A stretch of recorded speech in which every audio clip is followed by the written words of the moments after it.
पाचवी भेट झाली संजय राऊत आणि उद्धव ठाकरे आणि राज ठाकरे यांची, आणि संजय राऊत म्हणतात की युती घट्ट होते.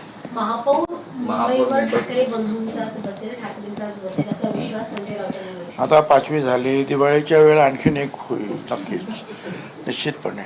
आपल्याला वाईट वाटायचं काय कारण आहे? दोन भाऊ जर एकत्र येत असतील, काय सगळं कुटुंब एकत्र येत असेल, काय वाईट वाटायचं कारण आहे? मी तर मागेच सांगितलं, अशी जी दुभंगलेली कुटुंब आहेत राजकारणाने, ती सगळी एकत्रित यावी. काय हरकत आहे? बोललं अजितदादा ते सुद्धा पवार साहेबांकडे जातात, घरी जातात.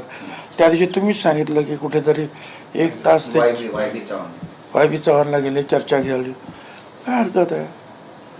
असे काय दुश्मन आहोत काय आम्ही एकमेकाचे? ते तर जे आहेत बाळासाहेबांच्या तालमीत तयार झालेले लोक आहेत दोघं पण, आणखीन सगळे लोक. आम्ही पण त्यांच्या तालमीत तयार झालो. परंतु आज ते एकत्र येत असतील तर काही त्याच्यावर ऑब्जेक्शन घेण्यासारखं काही नाहीये.